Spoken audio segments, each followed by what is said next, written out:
ئەم چەند ڕۆژەی سەر ئەرز وەکو پێشینان وتویانە کاروانسەرایەکە و پێیا تێئەپەڕین، بەڵام تێپەڕینەکە هەروە سەرپێیی و هاکەزایی نییە، بەڵکو پێویستی بە لەسەروەستانە، چونکە خوای گەورە لە قورئانە پێمانی فەرمووە مسقالە زەڕە لە کردەوەکانتان نافەوتێ، فمن يعمل مثقال ذرة خيرا يره ومن يعمل مثقال ذرة شرا يره.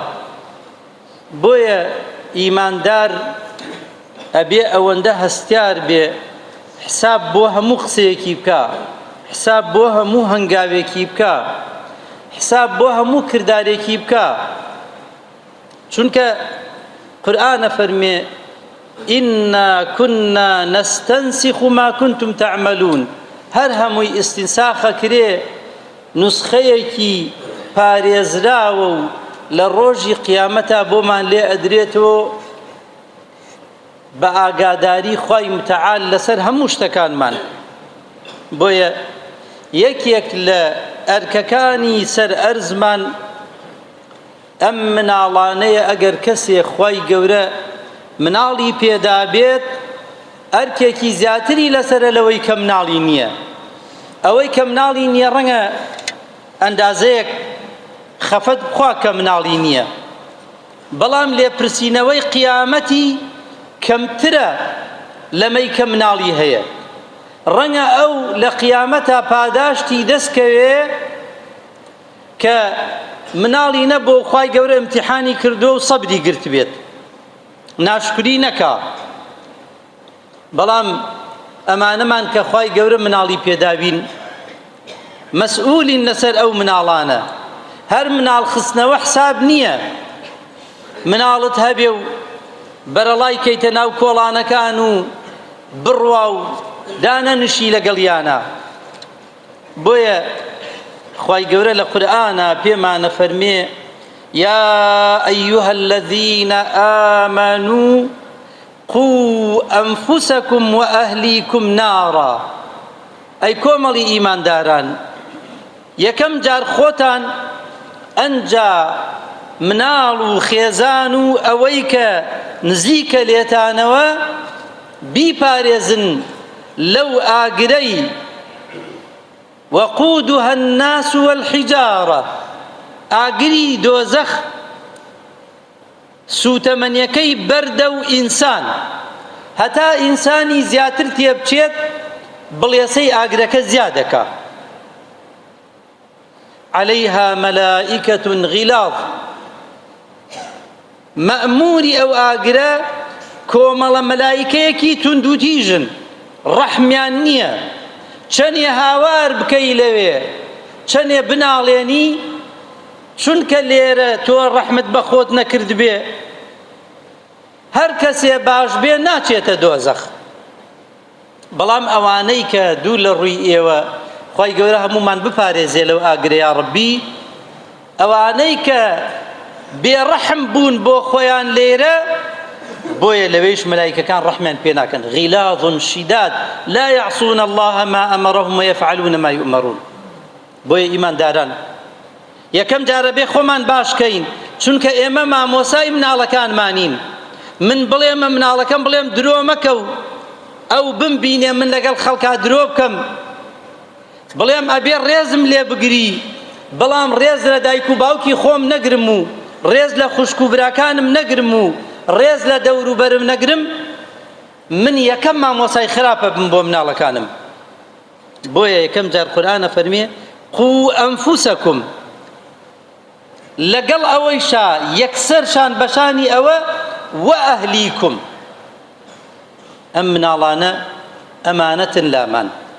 بۆیە پێغەمبەری خوایش فەرمی صلی الله عليه وسلم هەمووتان وەکو شوانوان، كلكم راع، هەمووتان شوانن، وكلكم مسؤول عن رعيته، هەر هەمووتان پرسیارتان لێ کرێ، هەر لە گەورەی وڵاتەوە. الئیمام یەکەم جار سەرکردە لای خۆمان گشتی هەوڵەدا بەشک و کورسیەکی بەرزتری دەستکەوێ، بەڵام بەخوا هەتاوەکو مەسئولیەتی زیاتر بێ واللهی لێپرسینەوەی لە قیامەتا زیاترە. بۆیە لەم فەرموودا پێغەمبەری خوا صلی الله علیه وسلم لە سەرکردەی یەکەمەوە دەست پێکا. هەر ئەوە حەساو نییە 40-50 سەیارە حیمایە بە دەوریا بێ و پارەیەکی زۆری هەبێ و خەڵک چواردەوری بگرن و چەپڵەی بۆ لێدەن و خۆش بخوا و خۆش جوان بپۆشێ و خەریکی ڕابواردنی دنیایی بێ، قڕیان بەسەر ئەوانەی کە ئاوا زاڵمن زۆربەیان ئەبینین بە زەلیلی ئەمرن. بۆیە ئەوان مەسئولی یەکەمن، تەنانەت ئەو مەسئولیەتە واللهی کاریگەری لەسەر مناڵەکانیشمانە بێ. ئەگەر ئیمامی یەکەم پیاوێکی باش بێ، بیری میلەتەکەی هەبێ، بەرنامەی باش بۆ زانکۆ و قوتابخانە و خوێندنگا و هەموو بوارەکان دائەنا، ئیسلاحەتی نابێ وەکو عومەری کوڕی عەبدولعەزیز فاتیمەی خێزانی ئەفەرمێ لەو ڕۆژەوە خلافەت ڕووی کردە ماڵی ئێمە، ئیتر خۆشی هەڵگیرا. عومەر دائەنیشت لە ماڵە، نوێژی عیشای لە مزگەوتە کرد و ئەهاتۆ دەستێ کردە گریان. ئەموو عومەر بۆ ئەگریتەوی چۆن نەگری مەزانی بادی سەرشانم چەند قورسە؟ ئاخۆ ئێستا چەند هەتی و بێ بەبرسێتی سەر بنێتۆ، چەند بێوەژن هەبێ پێویستی بە عومەر هەبێ و من پێی نەزانم، چەند هەژار هەبێ، چەند خاوەن کێشە هەبێ، چەند بێناز هەبێ. ئەبێ سەرکردەکان ئاوا دانیشن و حساب بکەن. ئێمە باسی ئەوان زۆر نەکەین، خوای گەورە لێیانە پرسێتەوە ئەوەی عادلە خوا موفەقی کا و موفەقە بێ، ئەوەیشی زاڵمە خوای گەورە لە ناوی بەرێ یا چاک بێت. با خۆمان بین خۆمان بیر لە خۆمان بکەینەوە، ئەی من چەنێ حەقی مناڵەکانم داوە، ئەی من چەنێ بەدەم مناڵەکانمەوە بووم. چونکە دوای ئەوە دوای سەرکردەی یەکەم پێغەمبەرە فەرمێ صلی الله علیه وسلم والرجل في أهله راع وهو مسؤول عن رعيته. پیاو لە ماڵە گەورەی ماڵی تۆ، ئیمامی ماڵەکەی خۆتی، سەرکردەی ماڵەکەی خۆتی. ئەم مناڵانە ئەمانەتن لای ئێمە بەڕێزەکانم، بە باوکان و بە دایکانەوە، ژنەکانیش مەسئولن، باوکەکانیش مەسئولن لە پێگەیاندنی مناڵی باش. ئەو پیاوە گەورانەی مێژوو زۆربەیان دایکیان پەروەردەی باشی کردوون، دایکیان پشتیوانێکی باشیان بووە. ئیمامی مالیک ئەفەرمێ دایکم کەلوپەلێکی جوانیە کردە بەرم، ئەمی برد بۆ لای ڕەبیع، یەکێک بوو لە خواناس و عالیمە گەورەکان کە دەرسم پێبێژێ. اینجارە من ئەمفامی ئەیوت مالیک کە ئەچیتە خزمەتی ڕەبیع، پێش ئەوەی لە عیلمەکەی فێربی لە ئەدەب و ئەخلاقی دەرس وەرگرە. مامۆسا ئەبێ لە پێشە مامۆسای ئەخلاق و ئەدەب بێ، ئینجا مامۆسای عیلم بێ. چونکە لە قورئانە فەرمێ هو الذي بعث في الأميين رسولا منهم يتلو عليهم آياته ويزكيهم إنجا ويعلمهم الكتاب والحكمة. خوای گەورە پێغەمبەری بۆمان ناردووە عەلەیهی سەڵات وسەلام، ئەفەرمێ یەکەم جار خواتان پێ بناسێنە، ئاەتەکانی خواتان بەسەرا بخوێنێتەوە.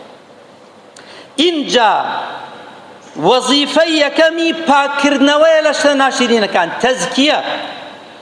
ئینجا وەیعەلمهم الکتاب والحکمە. چونکە ئینسانی وا هەیە کە زۆر زیرەکە، بەڵام شەیتانێکە بۆ خۆی عیلمەکەی لە خێرا بەکار نایێنێ. بۆیە ئیمامی شافعی قدیما فەرمووی لەو کانە للعلم دون التقى شرف لكان أشرف خلق الله إبليس.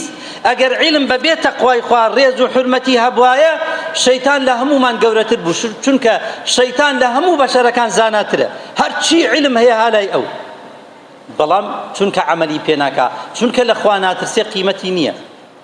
بۆیە ئیمانداران ئەم مناڵانە ئەمانەتن لامان. ئەبێ گەنجەکانمان کە ژن ئەهێنن ژنێکی عاقڵ و لە خواترز بێنن، چونکە ئەم ژنە ئەبێتە دایکی مناڵت هەر بە شوێن جوانیە مەگەڕێ هەر بە شوێن دەوڵەمەنی و مەعاش و تەعین و پارە و پولا مەگەڕێ ئەگەر ژنەکە لەخوا بترسێ و ئەخلاقی جوان بێ وەڵڵاهی ئەبێتە دایکێکی باش بۆ مناڵەکەت و ئەبێتە هاوسەرێکی باش بۆ تۆ دایکێکی باشیان بۆ هەڵبژێرە ناوێکی جوانی لێ بنێ پەروەردەیەکی باشی بکە پەروەردەیەکی خواناسانە عادل بە لە بەینی مناڵەکانتا فەرق لە بەینی کوڕێک و کوڕێک و کچێک و کچێک و کوڕێک و کچێکا مەکە فەزلی کەسیان مەدەرە سەر کەسا ئەگەر لە دڵی خۆش تۆ یەکێکیانت زیاتر خۆش ویست لای ئەوان وا پیشان مەدە مەگەر لەبەر ئەوەی بۆ ئەوەی تەشجیعیان کەیت ئەگەر بزانی یەکێکیان زیاتر گوێڕایەڵە هانیان بدەی بۆ ئەوەی حەسوودی نەکەوێتە بەینیان چونکە جارێکیان نوعمانی کوڕی بەشیر خوای لێ ڕازی بێ ئەفەرمێ پێغەمبەری خوا صلی الله علیه و سلم منی برد بۆ خزمەت باوکم منی برد بۆ خزمەت پێغەمبەری خوا صلی الله علیه و سلم چونکە لە ماڵا باوکم وتی ئەو غوڵامە هەدیە ئەکەم بە نوعمان دایکمش وتی دەینەوەکو مناڵەکان تر قبوڵ نەکەن بڕۆ لە خزمەتی پێغەمبەری خوا صلی الله علیه و سلم ئەم وەسیەتە بکە ئەڵێ کە چوومە خزمەتی پێغەمبەر صلی الله علیه و سلم وتم یا رسول الله تۆ شایەت بە ئەم غوڵامە هەدیە بێ بۆ ئەم کوڕم فەرمووی بەشی مناڵەکانی تریشت داوە ئاوا وتم نە وەڵڵا فەرمووی دەی من نابمە شایەت لەسەر زوڵم سەیری کە ئەمە قاعیدەیەکە لە کتێبە فقیەکانە لە کتێبەکانی حەدیثا ماوە تۆ پێغەمبەری خوا صلی الله علیه و سلم فێرمانەکە کە ئەگەر شتێ بدەیتە مناڵەکەت بەشی ئەوەکان نەدەی ئەوە فەرمووی جەورە زوڵمە لادانە لە عەدالەت هەر لە هەدیشە نابێ فەرق بکەی باوکی وا هەیە دوو خانووی هەیە دوو کوڕی هەیە یا دوو کوڕی بە حسابی خۆی خۆشیگەرەکە هەتا خۆی لە ژیان نایە دوو خانووەکەی ئەداتە ئەم دوو کوڕە و ئیتر کچەکان لەولاوە زرتەی چاویان تێ بۆچی زاوا بیوە با بۆ کوڕەکانم بێ ئەزانی ئەمە زوڵمە ئەمە زوڵمە پێغەمبەر فەرمێ صلی الله علیه و سلم ئاگات لێ بێ دوایی لە دنیا و لە قیامەتا باجی ئەدەی بۆیە ئەبێ مناڵەکانمان تەربیەتی جوان بدەین ئێستەیش کە هاوینە وەسائل زۆر بووە زۆرێ لە دایکەکان لەگەڵ ڕێزما بۆ دایکە باشەکان هەر بۆ ئەوەی مناڵەکانیان بکەنەوە مۆبایلێک یا ئایپاتێک یا نازان پلەی ستێشنێک پلەی تۆ و ئەنواع شت دروست بووە ئەیداتە دەست مناڵەکەیەوە بەس بۆ ئەوەی مەشغوڵی نەکاو بۆ خۆی ئەمیش خەریکی مۆبایلەکەی خۆی بێ یا خەریکی دەمەتەقێ بێ لەگەڵ ژنەکانی دراوسەیە بە مۆبایل یا لەبەر دەرگا بەڵام ئەوە فەوتاندنی مناڵەکەتە مۆبایل ئایپاد هەر وەسائلێک ئەگەر مناڵەکەت جوان پەروەردە نەکا دوای خۆت گیرە خۆی بەدەستیەوە بۆیە ئالەم هاوینە ئەگەر لە مزگەوتەکانە خول کراوەتەوە مناڵەکانتان بنێرن ئەگەر لە سنتەری باش هەیە مناڵەکانتان بنێرن بۆ ئەوەی فێری شتی باش بن و لە پێش هەموو شتێک خۆمان مامۆسایەکی باش بین بۆ مناڵەکانمان چونکە تۆ چۆن بیت کاریگەریت ئەبێ لەسەر مناڵەکەت داواکەم لە خوای گەورە مناڵی هەمومان ساڵحان کە